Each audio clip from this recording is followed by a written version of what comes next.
Assalamualaikum warahmatullahi wabarakatuh. Perkenalkan, nama saya Anissa Lintang Sulistia Fitri dengan NIM akhiran 045. Saya Salsa Blaza Manita dengan NIM akhiran 007. Saya Marus Salmisha Safira dengan NIM akhiran 025. Saya Nurani Hajra Putri dengan NIM akhiran 027. Saya Onus Setia dengan NIM 033. Kami dari kelompok 9 izin mempresentasikan hasil diskusi kami yang berjudul Arsitektur Teknologi SIM-RS dan Masalah Implementasinya. Baik, langsung masuk ke latar belakang, yaitu perkembangan teknologi informasi mendorong transformasi di sektor kesehatan melalui digital health.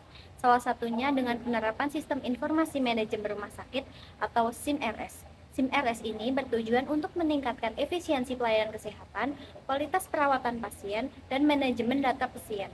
Namun, implementasinya terutama di rumah sakit milik pemerintah masih menghadapi beberapa kendala seperti keterbatasan infrastruktur teknologi, rendahnya kesiapan SDM, sistem yang tidak terintegrasi, serta terbatasnya anggaran. Hambatan ini menunjukkan bahwa keberhasilan SIM-RS tidak hanya bergantung pada teknologi saja, tetapi juga pada kesiapan secara keseluruhan, termasuk manusia, sistem kerja, dan dukungan kebijakan. Selanjutnya yaitu ada terkait masalah SIM-RS.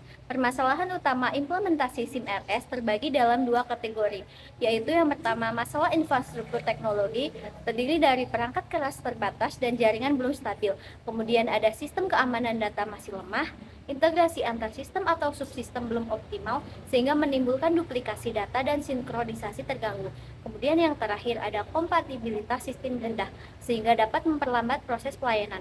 Kemudian yang kedua ada masalah implementasi sistem yang terdiri dari banyak tenaga kesehatan dan staf administrasi belum terbiasa dengan penggunaan teknologi dan kurang memiliki kemampuan teknologi yang memadai. Selanjutnya yaitu ada kurangnya pelatihan dan anggaran untuk perangkat serta pemeliharaan sistem. Dan yang terakhir ada minimnya tenaga IT yang terampil dan yang dapat mendukung operasional SIM-RS secara berkelanjutan. Baik, selanjutnya kita akan masuk ke konsep dari SIM-RS sendiri, yaitu yang pertama infrastruktur teknologi yang terbatas. Nah, banyak rumah sakit yang terletak di daerah terpencil ini tuh menghadapi masalah dengan berbagai perangkat keras dan konektivitas internet yang tidak memadai. Nah, keterbatasan itu mengakibatkan kesulitan dalam menjalankan sistem SIM-RS secara efektif, yang bisa berpotensi menyebabkan keterlambatan dalam proses administrasi dan pengolahan data medis pasien. Nah, akibatnya pelayanan kepada masyarakat ini dapat terhambat yang berpotensi menyebabkan penurunan tingkat kepuasan pasien. Baik, selanjutnya yaitu yang kedua yaitu resistensi terhadap perubahan. Nah, resistensi sendiri muncul ketika staf medis dan administratif masih terkait pada kebiasaan pencatatan manual. Nah, perubahan itu memicu kecemasan dan ketidakpastian terhadap kemampuan mereka dalam mengoperasikan teknologi, sehingga memperlambat proses adopsi SIM-RS. Lalu yang ketiga yaitu kurangnya tenaga profesional IT. Nah, kurangnya tenaga ini tuh bisa menyebabkan respon terhadap gangguan teknis menjadi lambat, sehingga meningkatkan risiko kesalahan operasional dan menurunkan ke kendala sistem. Selanjutnya yaitu yang keempat yaitu keterbatasan finansial. Nah, keterbatasan itu menjadi kendala dalam pembelian perangkat keras, lisensi perangkat lunak, serta pemeliharaan infrastruktur SIM-RS. Nah, akibatnya tuh implementasi ini tuh sistemnya berjalan secara bertahap dan terfragmentasi, sehingga potensi peningkatan efisiensi belum dapat dimaksimalkan. Lalu yang kelima yaitu masalah integrasi sistem. Nah, banyak rumah sakit di Indonesia ini mengalami kesulitan dalam menyelaraskan data antara sistem lama dengan SIM-RS yang dapat menyebabkan duplikasi data dan kesalahan dalam pengolahan informasi pasien. Nah, masalah ini tuh dapat menghambat transisi ke sistem digital dan mengurangi efisiensi operasional. Baik, selanjutnya yang keenam yaitu keamanan dan privasi data pada SIM-RS. Nah, isu keamanan dan privasi ini tuh meliputi kekhawatiran dan kebocoran informasi pasien dan potensi serangan cyber yang dapat mengakibatkan pelanggaran kerahasiaan. Nah, kekhawatiran itu mengenai kebocoran data dan pelanggaran privasi itu dapat mengurangi kepercayaan pasien terhadap sistem kesehatan yang ada di Indonesia atau SIMRS ini sendiri. Baik, yang selanjutnya itu kita akan bahas identifikasi masalah dengan analisis data subjektif dan objektif. Nah, untuk subjektif sendiri ini kita dapatkan identifikasi masalah, yaitu yang pertama kebiasaan terhadap sistem manual, penolakan terhadap sistem digital dari staf medis dan administratif, lalu kekhawatiran terhadap keamanan dan kebocoran data pasien. Lalu untuk data objektifnya sendiri itu kita dapatkan perangkat keras usang dan konektivitas jaringan terbatas, lalu keterbatasan tenaga ahli IT, lalu anggaran terbatas untuk pembelian SIM-RS, lalu kesulitan integrasi SIM-RS dengan sistem lama. Baik, selanjutnya itu ada pohon masalah dari permasalahan SIM-RS di Indonesia. Untuk akar-akarnya itu ada permasalahannya itu ada infrastruktur teknologi yang terbatas, resistensi terhadap perubahan, kurangnya tenaga profesional IT, keterbatasan finansial, masalah integrasi sistem, dan keamanan dan privasi data. Untuk masalah dari cabang-cabang masalah SIM-RS tadi ini ada perangkat keras dan konektivitas jaringan tidak memadai, lalu dari resistensi sendiri itu kesulitan dalam menggunakan teknologi baru, lalu dari kurangnya tenaga IT itu keterbatasan dalam jumlah tenaganya, lalu untuk finansialnya sendiri itu keterbatasan dana dalam pemeliharaan SIM-RS, dan masalah integrasi sistem ini kesulitan dalam menyelaraskan data antara sistem yang ada dengan SIM-RS. Lalu untuk keamanan dan privasi data ini ancamannya tuh berupa keamanan dan sistem resiko kebocoran data pada pasien. Selanjutnya bisa dijelaskan oleh teman saya. Yang selanjutnya ini ada prioritas alternatif pemecahan masalah. Yang pertama, masalah terkait infrastruktur teknologi yang terbatas.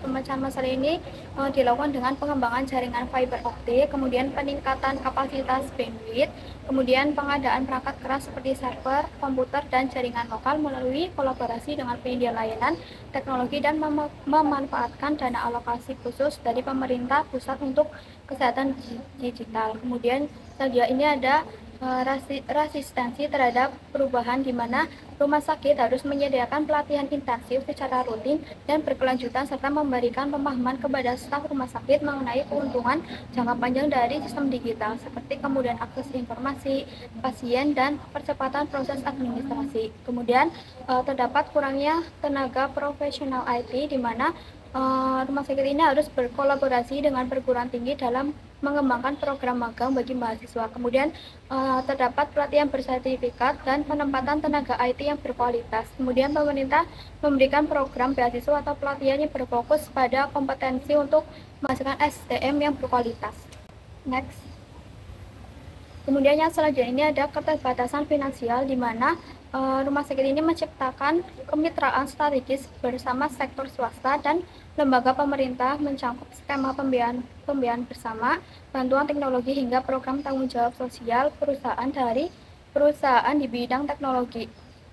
Selain itu, mengajukan proposal pendanaan kepada sektor terkait seperti Kemenkes atau Bappenas dan pengelolaan anggaran internal. Kemudian selanjutnya ini ada masalah integrasi sistem, di mana memanfaatkan middleware atau platform integrasi penerapan standar interoperabilitas seperti HL7 dan FHIR, serta melakukan audit secara rutin dapat menjadi alternatif untuk menjamin integrasi berjalan lancar. Kemudian juga mengidentifikasi kebutuhan dan sifat sistem lama agar peralihan ke sistem baru ini dapat berjalan lancar. Kemudian selanjutnya ini ada keamanan dan privasi data, di mana penerapan sistem enkripsi data, autentikasi pengguna berlapis, serta melakukan audit keamanan secara rutin.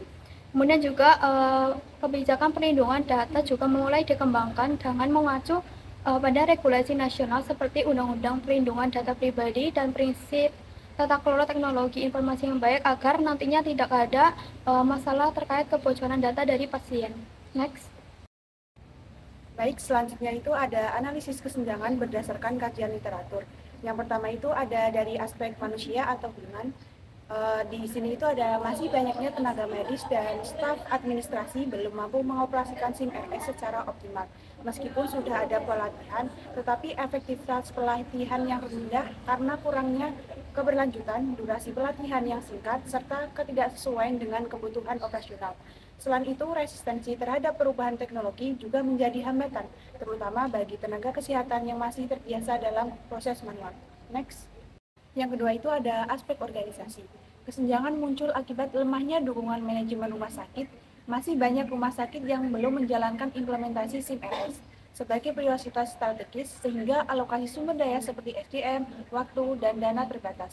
Selain itu, kurangnya standar prosedur operasional atau SPO menyebabkan penggunaan SIM RS antara unit tidak terarah dan konsisten.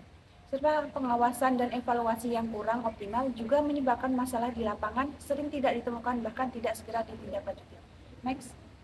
Yang terakhir itu ada aspek teknologi dan arsitektur sistem. Keterbatasan infrastruktur pendukung seperti perangkat keras yang tidak mewadahi dan konektivitas jaringan yang tidak stabil, terutama di daerah terpencil. Masalah ini menyebabkan keterlambatan alat kerja dan gangguan akses sistem. Selain itu, ketidakcocokan fitur SIM RS dengan kebutuhan operasional harian memperlambat proses kinerja. SIM RS juga rentan terhadap kebocoran data pasien karena kurangnya sistem keamanan dan kesulitan integrasi dengan sistem nasional, seperti BPJS akibat desain sistem yang tidak modular dan tidak interoperabilitas. Baik, yang selanjutnya adalah langkah perencanaan atau evaluasi. Yang pertama adalah meningkatkan sistem jaringan dan server, menerapkan framework manajemen jaringan sehingga pihak penyedia layanan atau pihak IT rumah sakit dapat memantau, memecahkan masalah dan maintenance jaringan. Kemudian yang kedua adalah meningkatkan kesiapan SDM, pelatihan secara berkala, serta pendampingan teknis terkait penggunaan SIM RS di rumah sakit agar semua pihak dapat mengoperasikan sistem dengan baik. Next. Selanjutnya adalah penyusunan roadmap pengembangan SIM RS. Pengembangan roadmap SIM RS berfungsi sebagai panduan strategis jangka panjang yang memuat rencana implementasi, peningkatan, dan evaluasi sistem secara menyeluruh.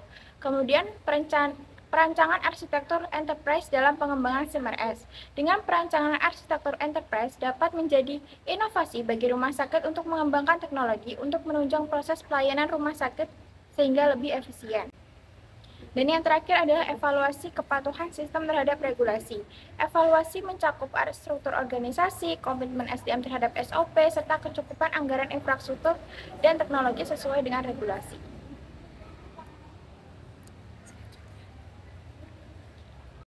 Baik, yang selanjutnya ini kami melampirkan contoh dari SIM RS Cendana, di mana SIM RS Cendana ini dikembangkan oleh Cendana Teknika Utama berbasis IRP atau Enterprise Resource Planning, di mana memiliki fitur seperti rekam medik elektronik yang terintegrasi dengan satu sehat, kemudian ada modul front office, kemudian modul back office, laporan kinerja, dan manajemen antrian online. Untuk selanjutnya akan diserahkan ke moderator. Baik, dapat disimpulkan Sistem Informasi Manajemen Rumah Sakit atau SIM RS adalah bentuk implementasi digital health untuk mendukung manajemen pelayanan pasien dan informasi kesehatan. Namun, penerapannya masih menghadapi kendala serius seperti keterbatasan infrastruktur, minimnya tenaga IT profesional, serta isu keamanan dan privasi data. Analisis menunjukkan bahwa resistensi staf, keterbatasan perangkat keras, dan kekhawatiran terhadap keamanan informasi menjadi hambatan utama sesuai regulasi. Solusi implementasi SIM RS ini perlu dilakukan secara menyeluruh, mulai dari peningkatan konektivitas internet, pelatihan intensif, rekrutmen tenaga ahli, hingga penerapan sistem enkripsi. Langkah evaluasi dan perencanaan mencakup penyusunan roadmap, pengembangan, perencanaan arsitektur enterprise, serta evaluasi kepatuhan terhadap regulasi agar permasalahan SIM RS dapat diatasi secara optimal. Sekian dari kelompok kami. Terima kasih. Wassalamualaikum warahmatullahi wabarakatuh.